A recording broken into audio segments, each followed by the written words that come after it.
Ils ont appuyé sur « Enregistrer » en pensant que la vidéo deviendrait virale. Mais elle est devenue mortelle. Ce sont les farces les plus sombres jamais filmées, ou le simple fait de s'amuser à tourner au drame fatal. Des youtubeurs, en quête de notoriété aux amis faisant un geste malheureux, chaque histoire prouve à quelle vitesse les choses peuvent dégénérer. Ceci, c'est la réalité. Préparez-vous pour 1 heure des décès les plus troublants causés par des farces.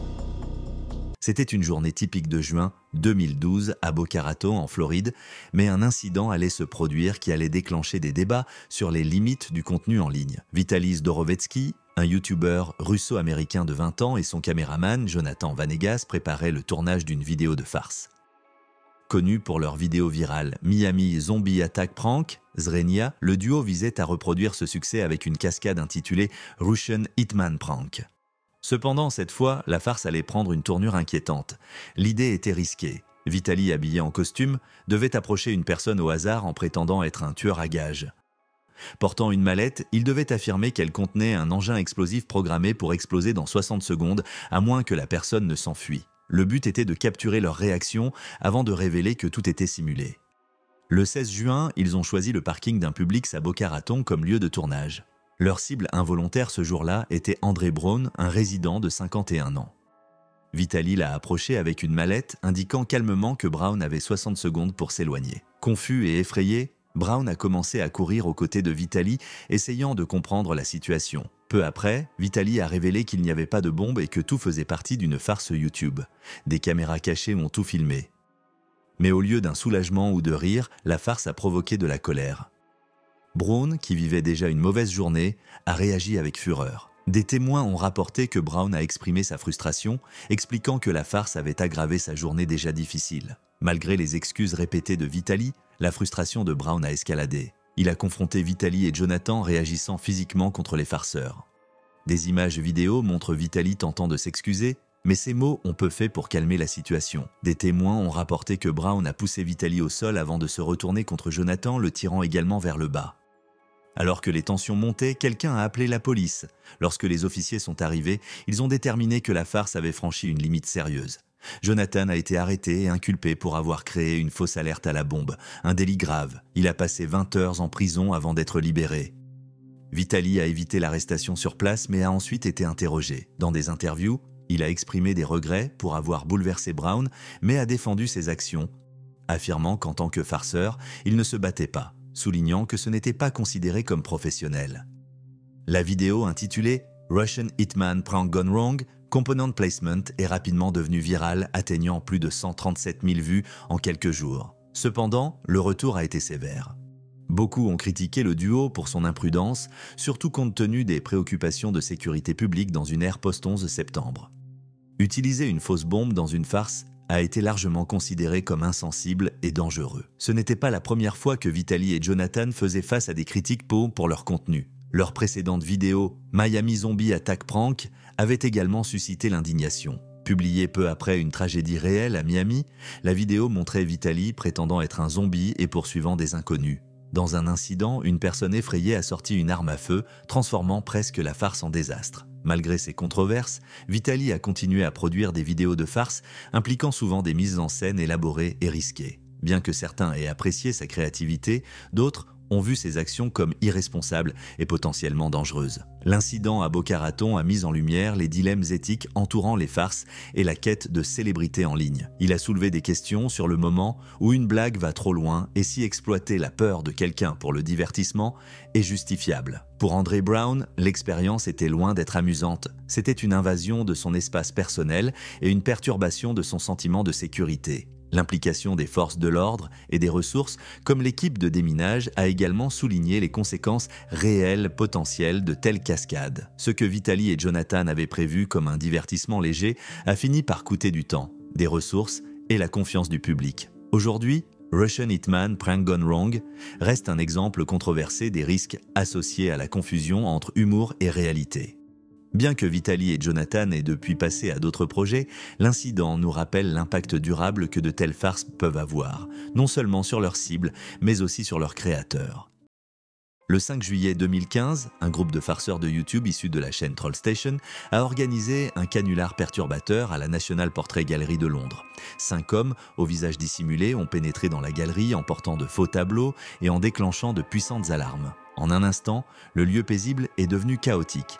Les visiteurs se sont précipités pour évacuer, craignant une menace grave. Au cours de la bousculade, une femme a perdu connaissance et plusieurs personnes ont failli être piétinées. Cet incident survient peu après une tragédie survenue sur une plage en Tunisie et en pleine montée des mesures de sécurité en Europe, ce qui a intensifié la panique des visiteurs. Les farceurs impliqués étaient Daniel Jarvis, 27 ans, Andrid Ferizoli, 20 ans, Ebenezer Mensah, 29 ans, Elder Gomes, 23 ans, et le caméraman Dan Van Leu. Réputée pour ses canulars extrêmes, la chaîne Trollstation avait déjà choqué le public par plusieurs cascades, mais celle-ci a dépassé les limites. Après leur coup à la National Portrait Gallery, ils se sont rendus à la Tate Britain pour y jouer une nouvelle scène, simulant un enlèvement avec une complice, laissant de nombreux témoins sous le choc. L'ensemble de l'action a été filmé et publié sur la chaîne YouTube de Trollstation, accumulant rapidement des millions de vues.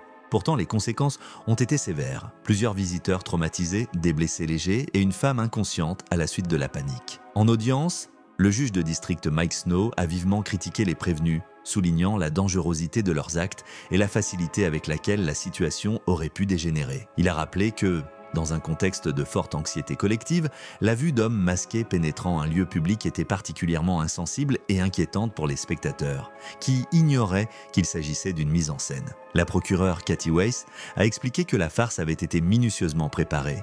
Les complices étaient équipés de fausses toiles, d'alarmes et de masques pour maximiser le désordre. Barry Palmer, responsable de la sécurité à la National Portrait Gallery, a déclaré que cet événement avait mis en évidence la nécessité de renforcer la sûreté des visiteurs. Les farceurs ont reconnu avoir provoqué peur et perturbation. Jarvis, considéré comme le meneur, a écopé de 20 semaines de prison. Mensah et Gomes ont été condamnés à 18 semaines chacun et Ferizoli a été envoyé en centre pour jeunes délinquants pour 16 semaines. Quant à Dan Van Leu, déjà incarcéré pour une menace factice antérieure, il a continué à purger sa peine. Le juge Snow a rejeté leur défense, jugeant inquiétant qu'ils aient trouvé de l'amusement à effrayer autrui. Il a qualifié leur numéro de « slapstick qui a mal tourné », créant une terreur véritable plutôt qu'un simple divertissement. Ce n'était pas la première altercation judiciaire pour Jarvis et Gomes. En 2014, ils avaient déjà été condamnés pour avoir envahi un terrain de football pour prendre des selfies avec les joueurs, illustrant un schéma de cascade irresponsable pour attirer l'attention. Gomes avait aussi orchestré d'autres canulars bizarres, notamment une fausse dispute à la Saint-Valentin dans un café, au cours de laquelle il avait jeté des effets personnels pour embarrasser une femme. Comme d'autres vidéos de Trollstation, celle-ci avait été mise en ligne.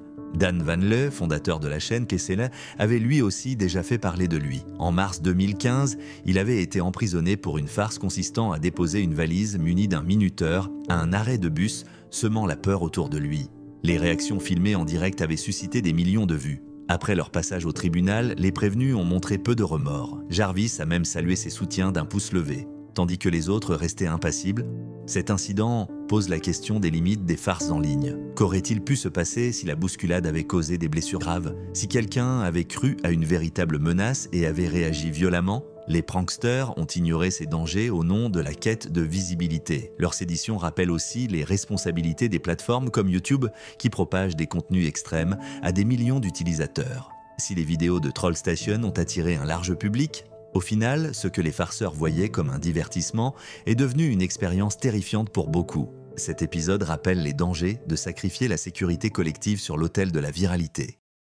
C'était le 28 octobre 2021 à Romford, dans l'est de Londres. Josephine Smith, une femme de 88 ans, se trouvait chez elle sur Queen's Park Road. Elle vivait seule, était aimée de sa famille et connue pour sa gentillesse et sa bienveillance. Cette nuit-là, elle dormait très probablement à l'étage, ignorant que deux adolescents s'apprêtaient à prendre une décision insouciante qui allait lui coûter la vie. Plus tôt dans la soirée, Kai Cooper, 18 ans, et son ami de 15 ans marchaient dans Romford. Tous deux avaient déjà eu des ennuis. Cooper avait des antécédents judiciaires, tandis que le garçon plus jeune avait été impliqué dans des incidents perturbateurs depuis l'âge de 14 ans. Ils avaient un plan. Cooper est entré dans un magasin de feux d'artifice et a demandé au vendeur, Mark Vardy, 59 ans, des feux d'artifice qui allaient loin et vite. Vardy leur a vendu 10 feux d'artifice Megaburst pour 8 livres 99 pence. À l'extérieur, Cooper a dit à sa petite amie, assez fort pour que d'autres entendent, que des gens allaient être terrorisés cette nuit-là. Quelques instants plus tard, ils se sont rendus dans un magasin voisin pour acheter des briquets. Dans les rues de Romford, ils ont commencé à tirer des feux d'artifice sur des voitures, des restaurants, des pubs et même près de piétons. Les caméras de vidéosurveillance ont montré des passants se baissant pour se couvrir,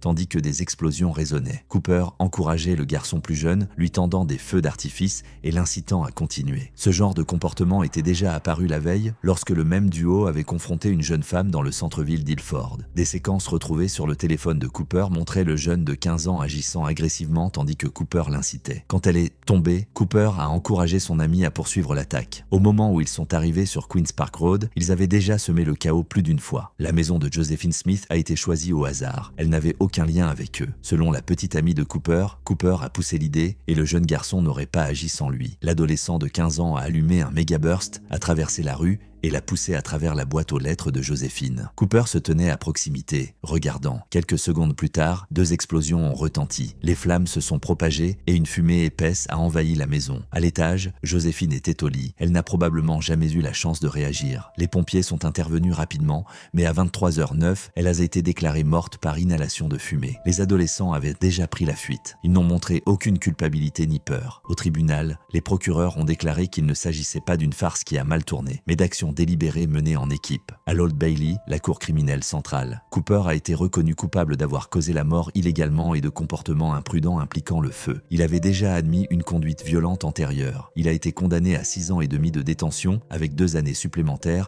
sous un régime de liberté surveillée prolongée. Le garçon plus jeune, qui avait plaidé coupable plus tôt, a été condamné à 3 ans et 8 mois dans un établissement pour jeunes délinquants. Le juge Mark Dennis leur a dit que leur conduite imprudente avait coûté la vie à une femme vulnérable. Pour la famille de Joséphine, la perte a été dévastatrice. Son fils, Alan Smith, a expliqué que perdre sa mère d'une manière aussi terrible avait hanté toute la famille. Il a également critiqué la manière dont les feux d'artifice avaient été vendus ce soir-là. Les caméras de vidéosurveillance ont montré Cooper disant ouvertement ce qu'il prévoyait de faire devant Vardy, qui a quand même vendu les feux d'artifice à un mineur. Lorsque la police a demandé les enregistrements, Vardy a tardé à les remettre et son fils en a même modifié des parties. En juin 2024, Vardy a reçu une peine d'1 an de prison avec sursis pour la vente de feux d'artifice à un mineur.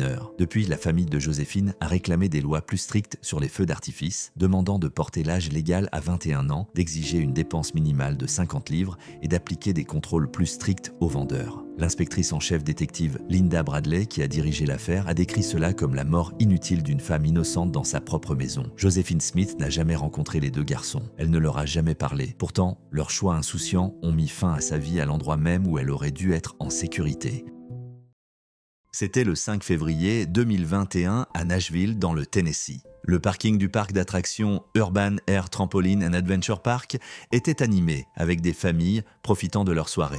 À l'intérieur, les enfants riaient et jouaient, inconscients de l'événement tragique sur le point de se dérouler juste à l'extérieur. Parmi les personnes présentes se trouvait Timothy Wilkes, un jeune YouTuber de 20 ans, connu pour ses vidéos de farce. Wilkes, décrit par sa grand-mère comme un jeune homme calme et déterminé, avait prévu une cascade avec un ami dans l'espoir qu'elle devienne virale. Malheureusement, leur plan a pris une tournure dramatique. Vers 21h20, Wilkes et son ami ont approché un groupe d'inconnus dans le parking. Armés de grands couteaux de boucher, ils ont simulé un braquage dans le cadre d'une vidéo YouTube. Leur objectif était de filmer les réactions du groupe pour en faire du contenu pour leur chaîne. Cependant, l'un des membres du groupe, David Starnes Jr., âgé de 23 ans, était armé. Croyant à une menace réelle, Starnes a agi pour se protéger et protéger les autres. Il a sorti son arme et a tiré sur Wilkes, lui infligeant des blessures mortelles. La police de Nashville est arrivée sur les lieux vers 21h25 et a trouvé Wilkes inconscient. Starnes a admis les faits, expliquant qu'il croyait que lui et ses amis étaient en danger immédiat. Lors de l'enquête, l'ami de Wilkes a révélé que le braquage était une farce pour une vidéo YouTube.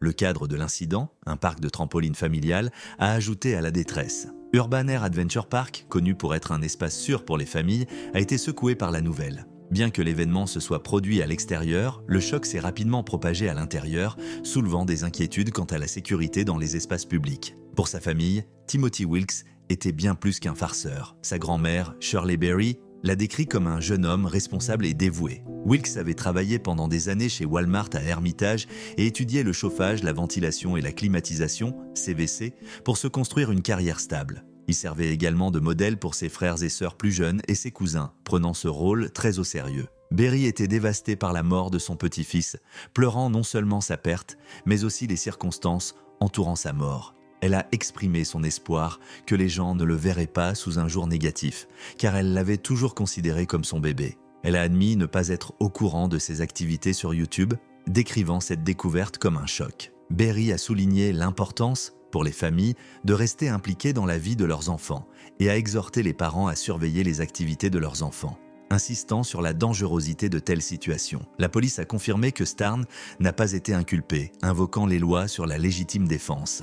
L'enquête, menée par le département de police de Nashville, s'est concentrée sur la vérification des détails de la farce et des événements ayant conduit à la fusillade. Un avocat local a décrit la situation comme une farce qui a mal tourné. Bien qu'aucune charge n'ait été retenue, l'incident a attiré l'attention sur les dangers des cascades risquées destinées aux réseaux sociaux. Les vidéos de farce impliquant de fausses menaces, surtout avec des armes, ont gagné en popularité sur des plateformes comme YouTube, malgré les risques importants. En 2019, YouTube a introduit des règles interdisant les farces qui simulent des menaces graves ou causent une détresse extrême. Ces politiques interdisent explicitement les faux braquages et autres scénarios dangereux. Cependant, les créateurs repoussent souvent les limites pour obtenir des vues, parfois avec des résultats dévastateurs. La mort de Timothy Wilkes n'est pas le seul incident lié à des cascades dangereuses. En 2017, Mona Lisa Pérez a involontairement causé la mort de son petit ami, Pedro Ruiz, lors d'une farce impliquant une arme à feu et un livre. Ruiz croyait que le livre arrêterait la balle, mais il a été mortellement blessé. Pérez a purgé 6 mois de prison pour son implication. L'histoire de Timothy Wilkes est un rappel des risques associés à la quête de la célébrité en ligne à travers des cascades extrêmes. La décision de simuler un braquage a conduit à des conséquences imprévues, coûtant finalement la vie à Wilkes. David Starnes, croyant qu'il agissait pour se protéger et protéger les autres, a pris une décision en une fraction de seconde qui s'est tragiquement soldée par une perte que personne n'avait envisagée. En 2016, Michael et Heather Martin, parents de 5 enfants, tenaient une chaîne YouTube appelée Daddy-O5 dans le Maryland.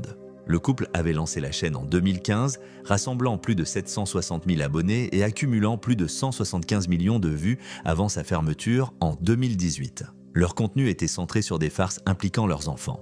Mais les vidéos ont progressivement montré des scènes préoccupantes, laissant souvent les enfants visiblement bouleversés. Bien que certaines farces aient pu paraître bon enfant, de nombreux spectateurs ont remarqué des interactions troublantes. Dans une vidéo, Michael demandait à ses enfants de gifler leur sœur, ce qui la mettait en larmes. Dans une autre, intitulée Prank Gone Wrong, Dad Pulls a Gun, farce qui tourne mal, papa sort une arme, Michael faisait semblant de pointer une arme sur Heather et l'un des enfants. Dans ce qui est sans doute la vidéo la plus dérangeante, Michael accusait ses 2 plus jeunes fils, Cody et Alex, d'avoir renversé de l'encre magique sur la moquette, criant sur eux jusqu'à ce qu'ils éclatent en sanglots. Ces vidéos ont suscité l'inquiétude des spectateurs, mais c'est Rose Hall, la mère biologique de Cody, qui a pris des mesures légales. Elle a demandé la garde urgente de Cody et Emma, ses 2 enfants avec Michael, après les avoir vus si bouleversés dans les vidéos. Les démarches de Rose lui ont permis d'obtenir temporairement la garde et les autorités du Maryland ont ouvert une enquête sur les faits filmés. L'avocate et animatrice télé Sonny Hostin a abordé le sujet dans Good Morning America, soulignant les conséquences émotionnelles sur les enfants. Elle a évoqué la possibilité pour Rose de réclamer des dommages pour détresse émotionnelle et a révélé que la famille gagnait entre 200 000 et 350 000 $ par an grâce aux vidéos.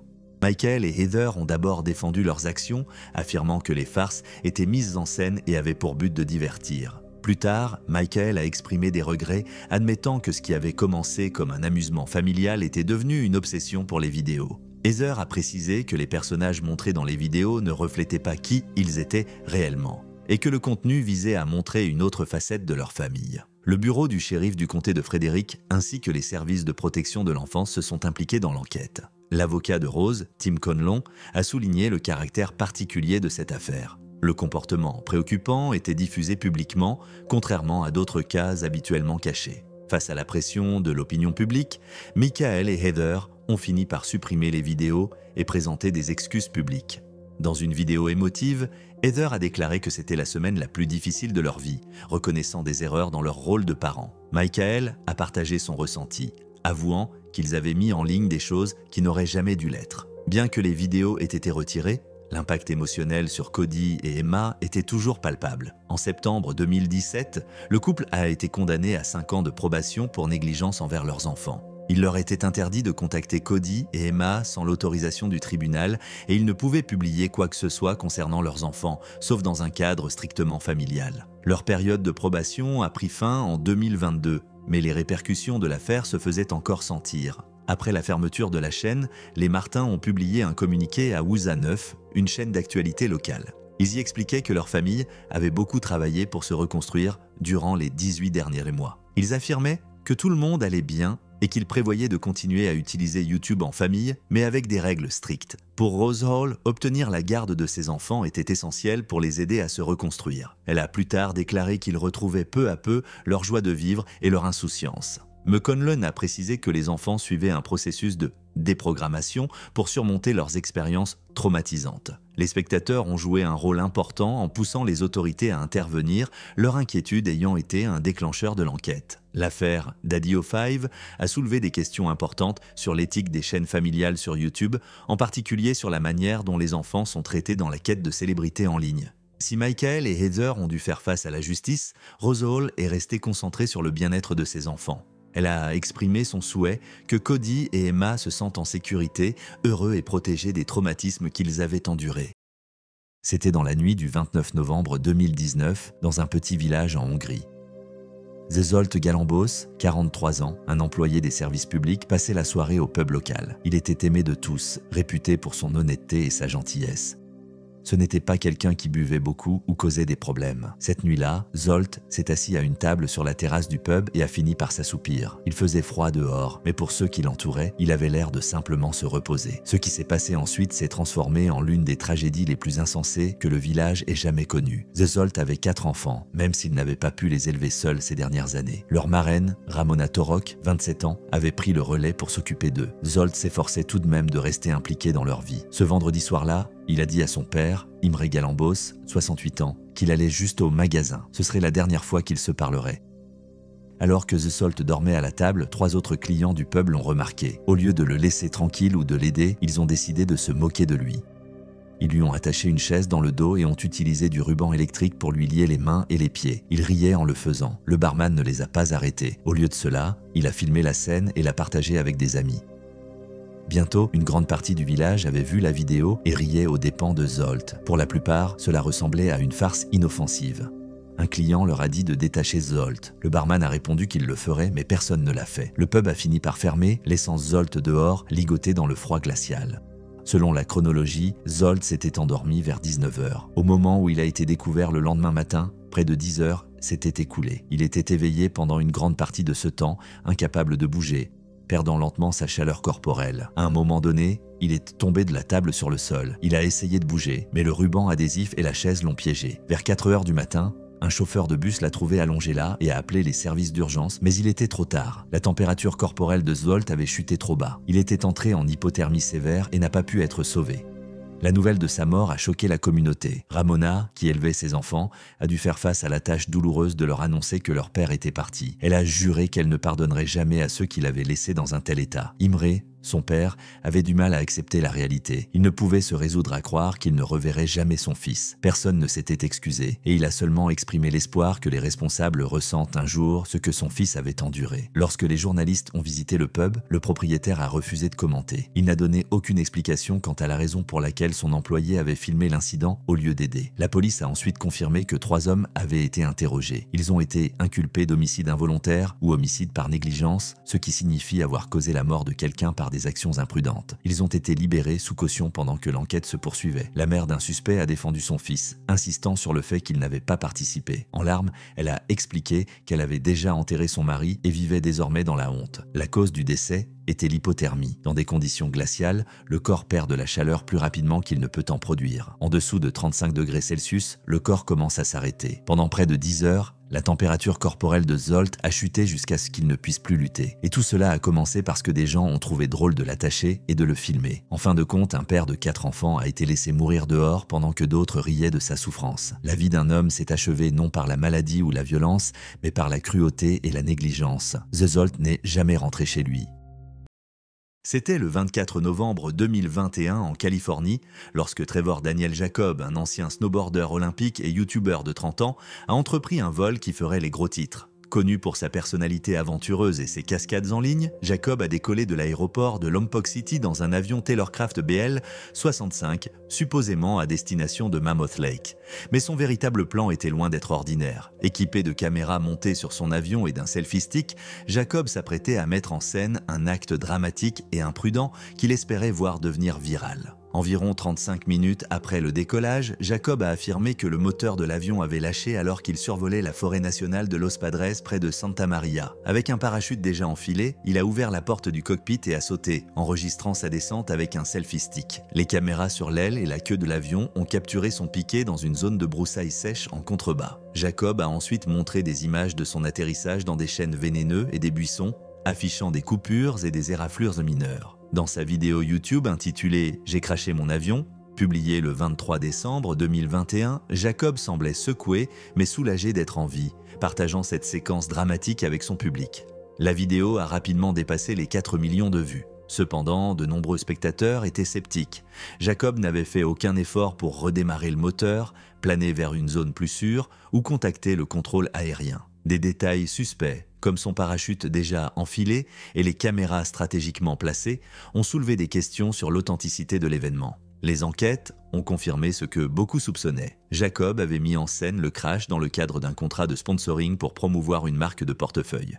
Son objectif principal était de générer des vues et des gains financiers. En coulisses, les actions de Jacob étaient soigneusement calculées. Il a admis aux enquêteurs qu'il n'avait jamais eu l'intention de terminer le vol. Après le crash, il a marché jusqu'à l'épave pour récupérer les images qui ont joué un rôle crucial dans la révélation de la vérité. La Federal Aviation Administration, FAA, et le National Transportation Safety Board, NTSB, ont rapidement lancé des enquêtes. Initialement, Jacob semblait coopératif, promettant de partager l'emplacement de l'épave. Mais il a rapidement induit les enquêteurs en erreur, prétendant faussement ne pas savoir où elle se trouvait. Le 10 décembre 2021, Jacob et un ami ont utilisé un hélicoptère pour retirer les restes de l'avion de la forêt. Ils ont transporté les débris dans une remorque, où Jacob les a ensuite détruits. Sur plusieurs jours, il a découpé l'épave en petits morceaux et les a jetés dans diverses poubelles, espérant effacer ses traces. Cet acte délibéré de dissimulation visait à entraver l'enquête fédérale. La FAA a révoqué la licence de pilote de Jacob en avril 2022, citant son comportement irresponsable et dangereux. À ce moment-là, sa vidéo avait déjà attiré des millions de vues, suscitant un tollé important. Les procureurs ont condamné les actions de Jacob comme imprudentes et menaçant la sécurité publique. Ils ont souligné que ce genre de comportement sape les normes de l'aviation et encourage les autres à prendre des risques dangereux pour attirer l'attention. Jacob a finalement plaidé coupable à un chef d'accusation de destruction et de dissimulation dans l'intention d'entraver une enquête fédérale. Le 4 décembre 2023, il a été condamné à 6 mois de prison fédérale. En audience, Jacob a exprimé des regrets, admettant que ses actions étaient motivées par un désir d'attention pendant une période difficile de sa vie. Il a reconnu les dommages causés par ses choix et a souligné l'importance d'éviter le cycle de la quête de likes et de vues. Il espérait que son expérience servirait de leçon pour les jeunes publics. Après avoir purgé sa peine, Jacob a publié une vidéo affirmant avoir récupéré sa licence de pilote et s'être concentré sur la reconstruction de sa vie. Réfléchissant à ses actions, il a attribué ses mauvaises décisions aux pressions de la pandémie et à des conseils juridiques erronés. Bien qu'il ait tenté de restaurer sa réputation, l'incident reste un exemple troublant des extrêmes auxquels certains individus sont prêts à aller pour la célébrité en ligne. Cette affaire soulève des inquiétudes persistantes. Et si le crash avait mis en danger d'autres personnes? Et si l'avion avait heurté une zone habitée? Et que dit cet incident de l'influence des réseaux sociaux où les risques sont souvent pris pour des vues et de la validation? Le 22 septembre 2014, le youtubeur Sam Pepper a mis en ligne une vidéo de farce controversée qui a rapidement soulevé un tollé. Connu pour repousser les limites, Pepper y apparaissait en train de pincer au hasard des femmes dans la rue, présentant l'acte comme une simple farce. La réaction a été immédiate et très négative. La communauté YouTube, créateur comme spectateur, a unanimement condamné cette vidéo, jugeant son contenu profondément inapproprié. Au lieu de répondre aux critiques, Pepper a tweeté sur d'autres sujets, semblant éluder le problème. Plus tard dans la soirée, il a publié une seconde vidéo dans le même esprit, cette fois avec une amie pinçant des hommes au hasard. YouTube l'a rapidement supprimé pour non-respect de ses conditions d'utilisation. Le lendemain, Pepper a posté une vidéo révélatrice. affirmant que ses 2 premières vidéos avaient été mises en scène avec des acteurs. Il expliquait vouloir susciter un débat sur les attouchements non désirés, saluant la réaction du public comme la preuve de sa prise de conscience. Il partageait aussi des anecdotes personnelles où il se sentait lui-même mal à l'aise, évoquant des fans ayant franchi certaines limites. Pourtant, l'opinion restait sceptique. Beaucoup jugeaient son explication opportuniste, destinée à désamorcer la polémique. Ce n'était pas la première fois que Pepper faisait parler de lui. Il s'était déjà associé à Logan Paul pour une vidéo où il prétendait capturer des femmes avec un lasso en plein espace public. Une autre vidéo, très populaire, le montrait tentant d'embrasser des passantes à Venice Beach, récoltant plus de 15 millions de vues. Les détracteurs soulignaient que Pepper tirait profit de ses contenus et ne s'en souciait que lorsque la critique le frappait personnellement. Le fait que sa 2e vidéo ait été publiée tôt, le matin au Royaume-Uni, a aussi été perçu comme une tentative précipitée de limiter les dégâts, plutôt qu'une expérience sociale mûrement réfléchie. Pendant qu'elle restait en ligne, les internautes l'ont rudement critiquée, la qualifiant d'offensive et de maladroite. Au final, la tentative de Pepper de sensibiliser a pratiquement échoué. Ses interventions ont été jugées insensibles et il semblait ignorer le privilège lui permettant de franchir impunément les limites au nom de l'expérimentation. En 2015, ces stunts ont pris une tournure encore plus inquiétante. Il a publié une vidéo mettant en scène les youtubeurs Sam Goldbach et Colby Brock dans un scénario élaboré, amenant Goldbach à croire que son ami était en grand danger. La vidéo débutait alors que leur voiture tombait en panne sur le chemin d'une rencontre avec Pepper. Tandis que l'un d'eux inspectait le moteur, une silhouette masquée surgissait, recouvrait la tête de l'autre d'un sac et l'attachait. La scène basculait ensuite sur un toit terrasse où la personne masquée braquait Goldbach en l'obligeant à assister à ce qui semblait être un événement traumatisant concernant son ami. Lorsque la farce était dévoilée, Goldbach, visiblement bouleversé, répétait qu'il avait cru que son ami ne s'en sortirait pas. Cette vidéo a déclenché un nouveau flot de critiques. Certains ont appelé YouTube à supprimer la chaîne de Pepper, tandis que d'autres ont estimé qu'il avait besoin d'aide professionnelle. Malgré tout, quelques fans ont défendu la mise en scène comme une forme de divertissement. Par la suite, Goldbach a publié un communiqué indiquant qu'il n'en voulait pas à Pepper et qu'il estimait que cette expérience les avait rapprochés. Il a dit comprendre le message que Pepper voulait faire passer et a exprimé son soutien. Après cette polémique, Pepper a effacé tous ses posts sur les réseaux sociaux, vidé sa chaîne YouTube et publié un seul tweet annonçant qu'il abandonnait. Peu après, il a mis en ligne une vidéo pour expliquer ses actes et présenter ses excuses, admettant ne pas avoir été fidèle à lui-même. Les agissements de Sam Pepper ont mis en lumière une tendance inquiétante sur les réseaux sociaux. Les farces peuvent facilement dépasser la frontière entre divertissement et préjudice. Ces vidéos, marquées par des intrusions physiques et émotionnelles, ont révélé le côté sombre de la culture du prank. Bien qu'il ait prétendu vouloir attirer l'attention sur des problèmes sérieux, son approche a été jugée égoïste et dénuée de réflexion quant à l'impact sur autrui. Ces événements rappellent la responsabilité qui accompagne une large audience en ligne. Les créateurs de contenu disposent d'une influence considérable qui implique le respect de normes éthiques. Les expériences sociales ou farces pouvant causer du tort, quel que soit le message visé, sont inacceptables.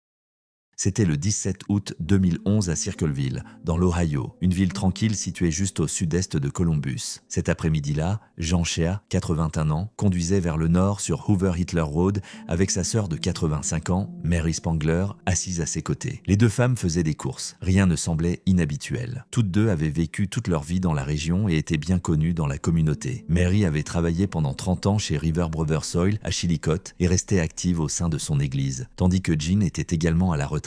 Les sœurs passaient une grande partie de leur temps ensemble. Mais juste avant d'atteindre l'intersection avec la route 56, quelque chose avait changé. Le panneau stop à cet endroit, destiné à avertir les conducteurs comme Jean, avait été complètement enveloppé dans une épaisse pellicule plastique. Pire encore, de la vaseline y avait été étalée. Du siège du conducteur, le panneau ne ressemblait à rien d'autre qu'à du métal brillant. À 16h45, Jean a traversé l'intersection sans s'arrêter. Un véhicule circulant sur la route 56 a percuté sa voiture à pleine vitesse. Le choc a été violent. Mary Spangler est morte sur le coup. Jean a été transporté d'urgence au Grant Medical Center à Columbus dans un état critique. Les médecins se sont préparés à une chirurgie d'urgence et ont dit à sa famille qu'il faudrait peut-être amputer une de ses jambes.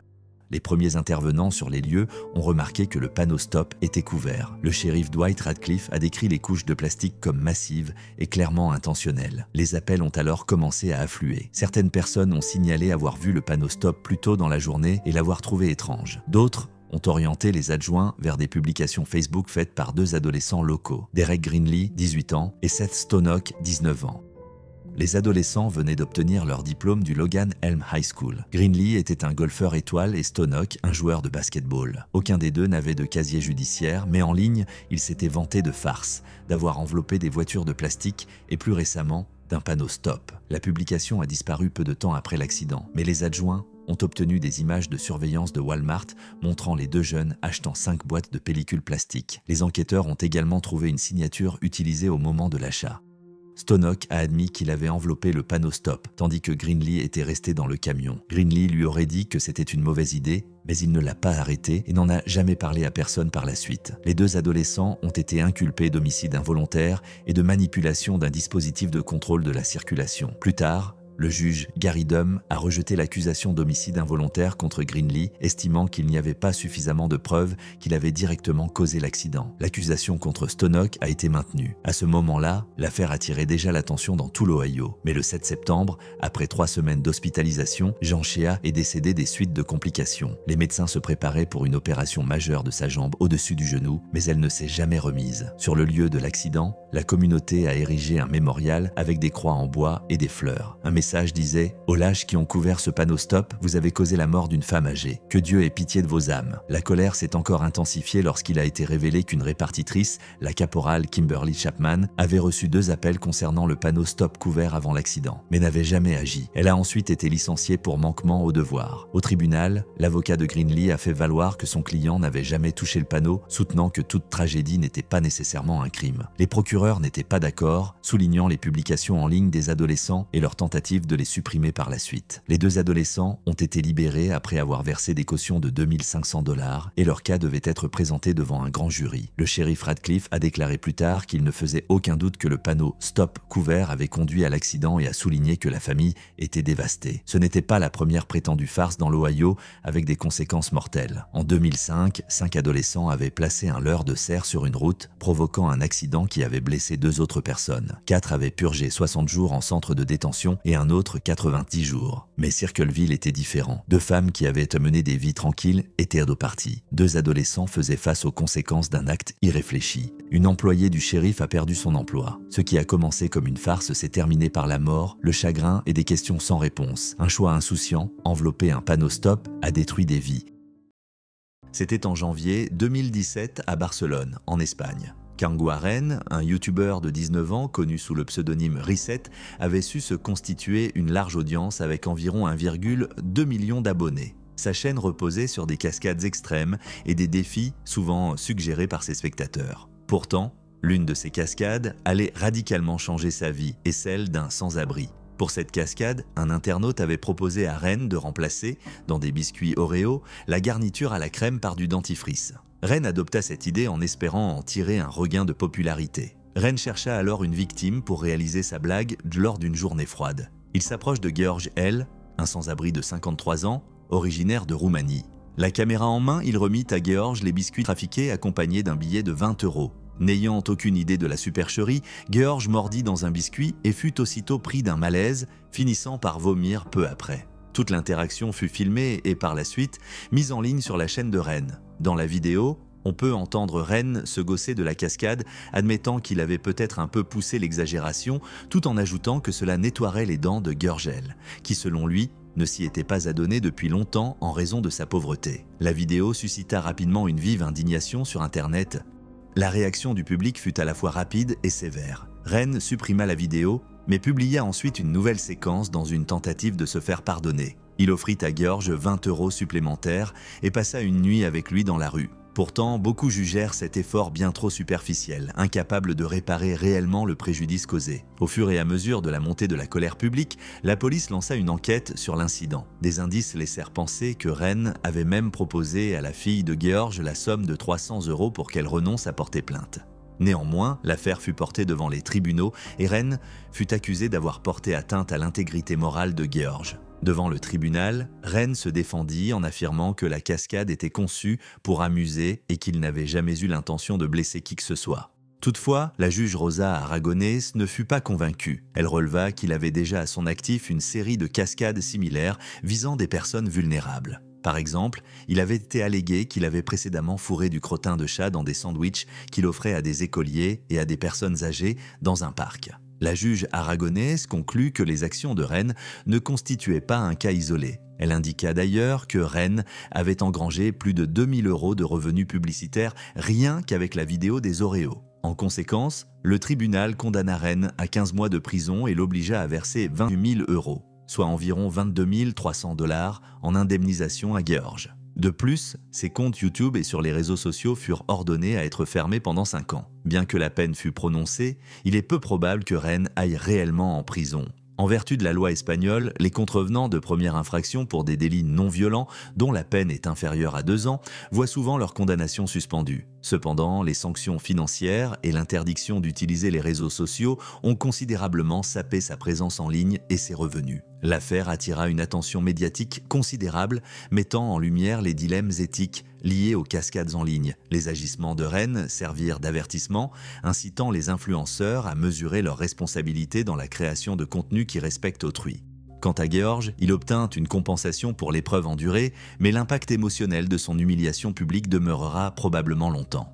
Cet incident soulève d'importantes questions quant aux limites du divertissement et aux responsabilités des créateurs de contenu. Et si les internautes avaient choisi de ne pas encourager les cascades nuisibles en refusant d'interagir avec ce type de contenu? Ce cas nous interpelle sur l'influence des créateurs et sur les considérations éthiques indispensables à la quête d'une célébrité en ligne. C'était en novembre 2024 à Las Vegas, dans le Nevada. Raúl Rosas Jr., un espoir de l'Ultimate Fighting Championship, UFC, dans la catégorie des poids coqs, s'entraînait dans sa salle de sport locale. À seulement 20 ans, il s'était déjà forgé une réputation de star montante des arts martiaux mixtes avec un record de 10 victoires pour une défaite. Fraîchement sorti d'une victoire à l'UFC 306 en septembre, Rosas était déterminé à grimper dans le classement et à se hisser dans le top 15 de sa division.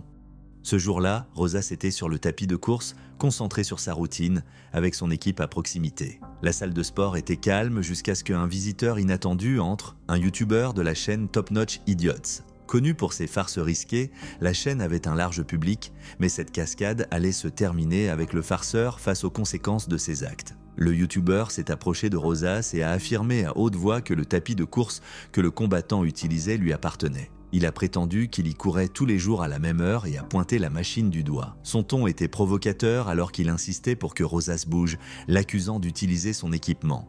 Les membres de l'équipe de Rosas sont rapidement intervenus, avertissant le farceur d'arrêter de provoquer le combattant. Mais le youtubeur a ignoré leurs conseils, continuant son acte avec des remarques sarcastiques et une attitude agressive.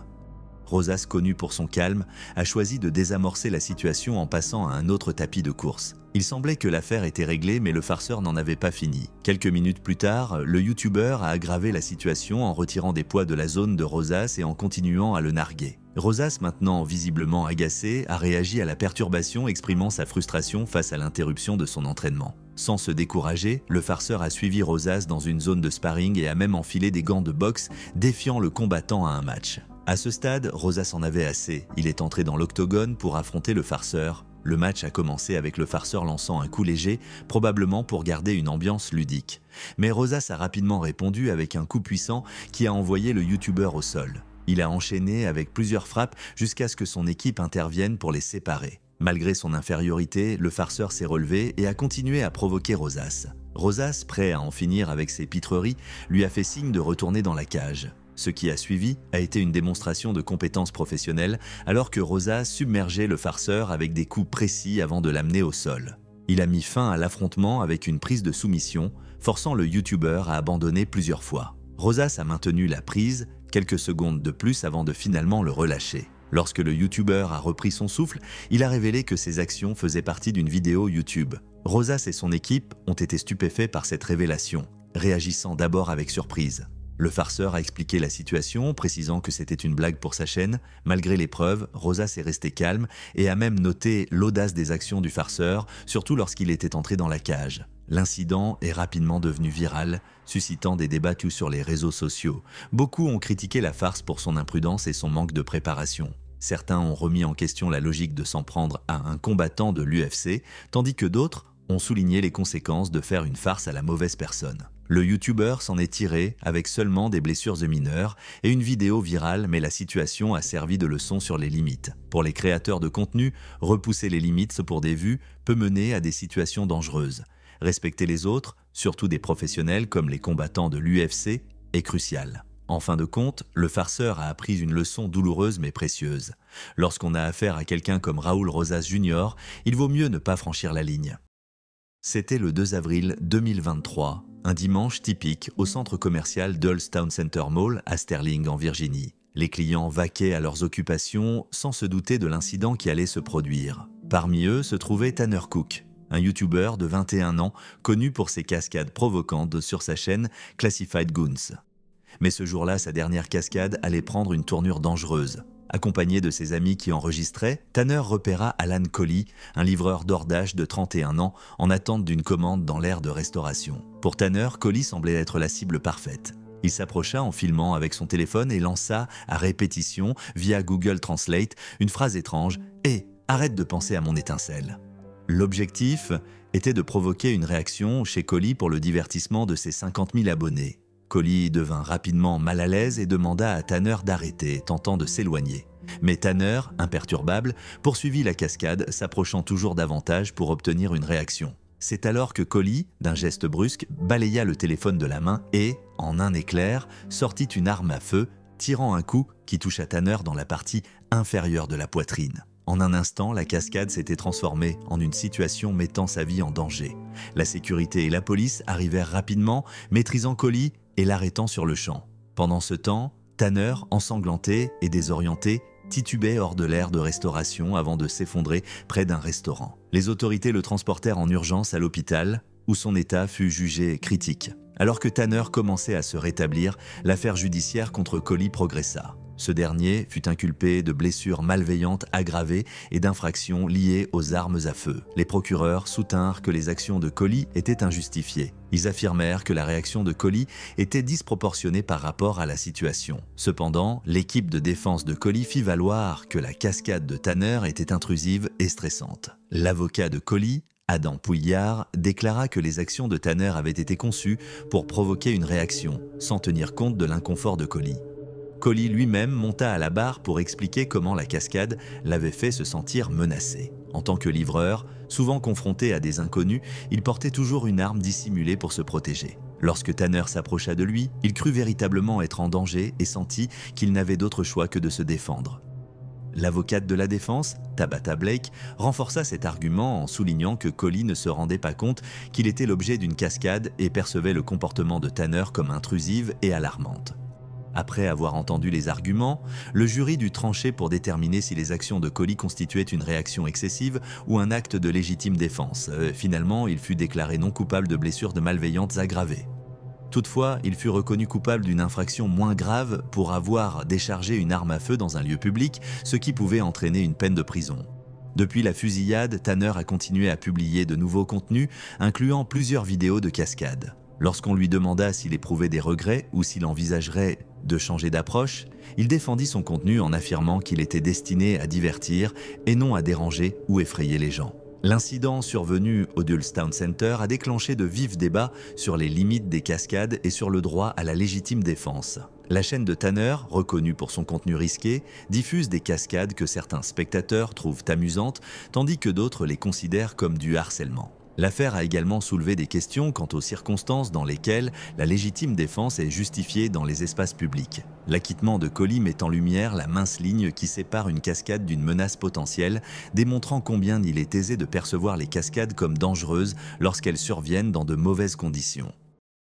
C'était le 4 décembre 2012 à Londres, en Angleterre. À l'hôpital King Edward VII à Westminster, l'infirmière Jacinta Saldana, 46 ans, commençait son service tôt le matin. Elle logeait dans les quartiers des infirmières tandis que son mari et ses 2 enfants étaient restés à Bristol. Son parcours l'avait menée loin. Elle avait grandi à Sherva, en Inde, travaillé pendant des années à Oman, puis avait déménagé au Royaume-Uni avec son mari pour une vie meilleure. Elle était connue comme une mère aimante, une épouse attentionnée et une infirmière respectée. Sa famille avait de ses nouvelles quotidiennement. Elle ne manquait jamais ses appels du soir à la maison. Mais ce mardi matin-là, quelque chose d'inattendu s'est produit. À 5h30, l'hôpital a reçu un appel. Au bout du fil se trouvaient les animateurs de radio australiens, Mel Gregg et Mike Christian, de 2Day FM à Sydney. Leur plan était de faire une blague téléphonique à l'hôpital pour obtenir des détails médicaux sur la duchesse de Cambridge, Catherine, qui y avait été admise pour des nausées matinales sévères. Greg a prétendu être la reine Elisabeth et Christian se faisait passer pour le prince Charles. Leurs accents étaient exagérés et peu convaincants, mais Jacinta a cru à la sincérité de l'appel. Sans poser de questions, elle a transféré l'appel à l'infirmière s'occupant de la duchesse. Cette infirmière a donné, sans le savoir, des détails sur l'état de la duchesse. L'appel a été enregistré, examiné, approuvé par des avocats et diffusé le lendemain comme un sketch comique. Mais pour Jacinta,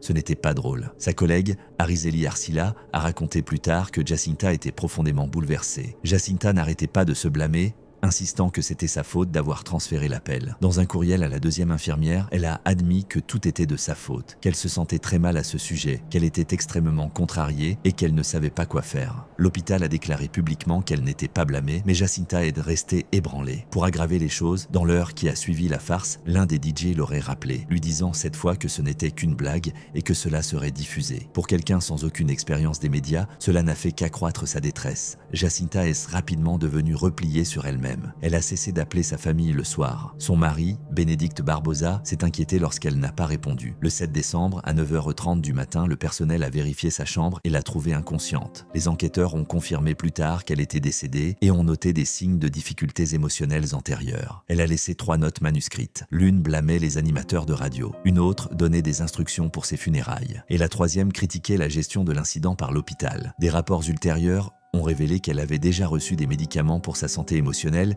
et qu'elle avait fait face à des problèmes personnels par le passé. Son décès a attiré l'attention mondiale. En Inde, des manifestations ont éclaté avec des banderoles réclamant justice pour Jacinta. Sa famille à Mangalore était dévastée. Sa sœur a rejeté les rumeurs de problèmes conjugaux, affirmant que Jacinta et son mari se parlaient quotidiennement et avaient un lien fort. Elle avait même élevé la fille de sa sœur cadette comme la sienne. Sa mère, qui souffrait d'un problème cardiaque, a fondu en larmes lorsqu'elle a finalement appris la vérité. Le 17 décembre, ses funérailles ont eu lieu dans sa ville natale de Sherva, en présence de plus de 1000 personnes. L'hôpital a insisté sur le fait que Jacinta n'avait pas été blâmée, bien que sa famille ait remis en question la manière dont elle avait été traitée par la suite. Ils ont pressé l'hôpital de leur fournir des réponses, mais ont eu le sentiment de ne jamais les recevoir. La station de radio a été confrontée à un tollé. Des annonceurs se sont retirés, l'émission a été annulée et la station a fait don de 500 000 $ australiens à un fonds commémoratif pour sa famille. Mel Gregg a déclaré plus tard qu'elle avait suggéré de modifier l'appel, mais qu'elle avait été ignorée. Elle a ensuite poursuivi la station et a conclu un accord. Christian est retourné à la radio et a même été récompensé par son réseau. La police de Londres et les procureurs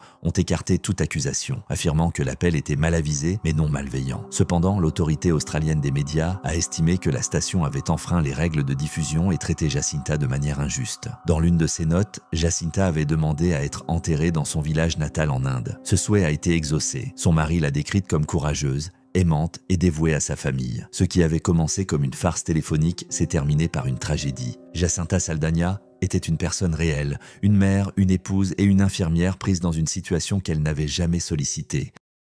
C'était le 15 octobre 2019 à Irvine, en Californie, lorsque les jumeaux youtubeurs Alan et Alex Stokes ont organisé une farce qui a rapidement tourné au drame. Les frères, alors âgés de 23 ans, étaient connus pour leurs vidéos de farces controversées. Mais cette fois, ils ont franchi une ligne sérieuse. Ils avaient prévu de se faire passer pour des braqueurs de banque en fuite dans le but de filmer les réactions des passants. Vêtus de noir, portant des cagoules et transportant des sacs remplis de faux billets, ils voulaient créer le chaos pour divertir. Un vidéaste était présent pour capturer la scène. Vers 14h30, les jumeaux ont appelé un Uber comptant utiliser le chauffeur comme élément de leur farce. Lorsque la voiture est arrivée, ils ont sauté à l'intérieur et ont dit au chauffeur que leur chauffeur de fuite les avait laissés tomber. Le chauffeur, alarmé et confus, a refusé de conduire et leur a demandé de quitter son véhicule. Un passant à proximité, croyant que les jumeaux venaient de commettre un braquage et tentaient de détourner la voiture, a appelé le 911. La police a réagi rapidement, arrêtant le chauffeur d'Uber à bout portant. Ignorant totalement la farce, le chauffeur a vécu une expérience terrifiante. Lorsque les officiers ont interrogé le chauffeur et les frères, la vérité est apparue. Tout était une mise en scène. Les policiers ont averti Alan et Alex des risques et des conséquences de leurs actions, soulignant à quel point la situation aurait pu facilement tourner au drame. Malgré cela, quelques heures plus tard, les frères ont répété la farce à l'université de Californie, Irvine. À nouveau déguisés en faux braqueurs, ils portaient leurs sacs et demandaient de l'aide pour s'échapper. Leur acte a provoqué la panique, entraînant d'autres appels d'urgence. La police, déjà au courant de l'incident précédent, a dû intervenir comme s'il s'agissait d'une nouvelle menace réelle. Leur présence a perturbé la vie du campus et créé des risques inutiles pour tous. Les frères ont ensuite publié une vidéo de la farce sur leur chaîne YouTube le 20 octobre 2019. Intitulée « Bank Robber Prank Gone Wrong », la vidéo a rapidement dépassé le million de vues avant d'être supprimée. Dans les images, les jumeaux racontaient l'incident avec désinvolture, riant du chaos qu'ils avaient provoqué. Ils plaisantaient sur la panique du chauffeur d'Uber et sur l'arrivée de plusieurs voitures de police, armes au poing. Leur apparent manque de remords n'a fait qu'alimenter l'indignation publique. Le procureur du comté d'Orange, Todd Spitzer, a condamné leurs actions, qualifiant la farce de téméraire et dangereuse. Il a souligné les risques encourus par les forces de l'ordre en répondant à des signalements de crimes violents et les dommages potentiels pour les passants. Selon Spitzer, les jumeaux ont privilégié la célébrité en ligne au détriment de la sécurité publique, montrant un mépris pour les conséquences de leurs actes. Initialement, les frères Stokes ont été inculpés pour un délit de séquestration et un délit mineur de fausse alerte. Une condamnation aurait pu entraîner jusqu'à 4 ans de prison. Cependant, après avoir plaidé coupable à des charges réduites, leurs peines ont été moins sévères. Le délit a été réduit à un délit mineur et les frères ont été condamnés à 160 heures de service communautaire, 1 an de probation et des paiements de restitution. Ils ont également été interdits de séjour à l'Université de Californie, Irvine, et interdits de réaliser des vidéos imitant des comportements criminels. Malgré les ennuis judiciaires, la controverse n'a fait qu'accroître leur audience en ligne. Leur chaîne YouTube a gagné des millions d'abonnés, même si les critiques s'interrogeaient sur l'impact sociétal de récompenser un tel comportement imprudent. L'équipe de défense des frères a affirmé qu'ils n'avaient aucune intention criminelle et qu'ils avaient informé la ligne non urgente de la police locale de la farce. Cependant, cette explication n'a guère convaincu l'opinion publique, beaucoup considérant leurs actions comme une utilisation dangereuse des services d'urgence et de la confiance publique. L'incident a eu des conséquences durables. Des questions ont été soulevées sur les risques pour les personnes innocentes impliquées dans de telles cascades, y compris le chauffeur d'Uber injustement pris dans cette histoire. Et si les forces de l'ordre avaient réagi plus agressivement, causant du tort à quelqu'un? Et si des ressources d'urgence avaient été détournées d'une véritable crise? Ces préoccupations persistent longtemps après la fin de la farce, servant de rappel sur la fine ligne entre divertissement et mise en danger public. C'était le soir du 30 et 1 août 2025 à East Houston, au Texas. Julian Guzman, 11 ans, assistait à une fête d'anniversaire en famille avec son cousin de 10 ans. Les deux étaient comme des frères. Et lorsque la fête a commencé à se terminer, ils ont décidé de sortir jouer. Ils ne cherchaient pas les ennuis, ils voulaient juste s'amuser. Les garçons ont choisi un jeu qui existe depuis des années, Ding Dong Ditch, sonner et s'enfuir. Sonner à une porte et courir avant que la personne à l'intérieur ne puisse répondre. Il était tard, environ 23 heures. Mais ils étaient encore pleins d'énergie. Ils couraient de maison en maison, riant dans les rues sombres. Personne n'a crié, personne ne les a poursuivis. À leurs yeux, ce n'était qu'une plaisanterie. Ils ont ensuite atteint une maison bleue à 2 étages sur Mimbro Street. Elle semblait calme, avec un large porche et des fenêtres éloignées de la porte d'entrée. Cela semblait l'endroit idéal. Julian s'est approché et a sonné à la cloche. Les garçons sont partis en courant, parcourant environ 6 mètres, 20 pieds. Avant que les choses ne changent. Un homme est sorti, vêtu de noir et tenant une arme à feu. Il s'appelait Gonzalo Leon Jr., un vétéran de l'armée de 42 ans. Il était à l'intérieur cette nuit-là avec sa femme et sa fille de 2 ans. Selon les procureurs, Leon n'a pas simplement vérifié la porte. Il a marché jusqu'à l'extrémité de sa propriété, s'est arrêté près d'un panneau de signalisation et a ouvert le feu. Le premier coup a touché le sol. Le deuxième a atteint Julian dans le dos alors qu'il courait. Son cousin a tout vu. Julian s'est effondré, criant à l'aide. Croyant que Julian ne pouvait plus bouger, son cousin a essayé de le traîner hors de la rue en panique. Le garçon ne savait pas quoi faire d'autre. Plus tard, les enquêteurs ont confirmé que Julian n'avait aucune arme, n'avait rien volé et était juste en train de jouer. Son téléphone, qui enregistrait toujours, a capturé la farce, les détonations bruyantes et ses derniers souffles. Ces images sont devenues l'élément central de l'affaire. Les équipes d'urgence sont arrivées rapidement et l'ont transporté à l'hôpital. Malgré les efforts pour le sauver, Julian est décédé le lendemain. Au début, Leon a été interrogé, mais pas arrêté. Le 2 septembre, les procureurs l'ont inculpé, affirmant qu'il avait agi avec intention. Le même jour, une équipe du SWAT l'a trouvé dans un hôtel de la Marque, à environ 32 km de là. Il avait des sacs de vêtements préparés. Les procureurs ont suggéré qu'il se préparait à quitter la ville, bien que son avocat ait affirmé qu'il était parti uniquement parce que des caméras entouraient sa maison. Le tribunal a fixé sa caution à $1 million. À l'intérieur de sa maison, la police a trouvé environ 20 armes, y compris des fusils et des pistolets. Les dossiers ont montré que Leon avait servi en Afghanistan l'Afghanistan en 2014 et plus tard dans la garde nationale du Texas jusqu'en 2021. Son avocat l'a décrit comme un vétéran handicapé, mais les procureurs ont rejeté les allégations de légitime défense. Le procureur de district Sean Teague a déclaré qu'il n'y avait aucune menace et a expliqué que Julian s'enfuyait dans une rue publique. La police n'avait pas de séquence de surveillance, mais elle disposait de témoignages oculaires, de l'enregistrement audio et du rapport médical. Malheureusement, ce n'était pas la première farce qui se terminait par un décès. En 2023, un homme en Californie a été reconnu coupable après avoir poursuivi et percuté 3 adolescents avec sa voiture. Plus tôt en 2025, un homme en Virginie a tiré sur un adolescent qui filmait une vidéo de Ding Dong Ditch pour TikTok. Ce que beaucoup considèrent comme des farces inoffensives est devenu populaire en ligne, mais a également conduit à la tragédie. À Houston, la famille de Julian a été laissée avec une perte insupportable. Sa nécrologie le décrivait comme joyeux et gentil, avec un amour pour le sport, les jeux vidéo et la cuisine. Sa mère, Jeannette Rodriguez, a exprimé son chagrin, disant qu'il n'était qu'un enfant qui n'avait fait de mal à personne, emporté beaucoup trop jeune, avec toute une vie devant lui. Une veillée a eu lieu le 5 septembre, et les funérailles ont suivi le lendemain. Julian a laissé derrière lui ses parents, ses 2 frères et de nombreux amis qui pleurent maintenant son absence. L'affaire contre Léon se poursuit. S'il est reconnu coupable, il risque jusqu'à 99 ans de prison, les procureurs envisageant des peines plus sévères. Pour l'instant, la communauté reste avec une vérité douloureuse. Un garçon de 11 ans a perdu la vie pour une simple farce.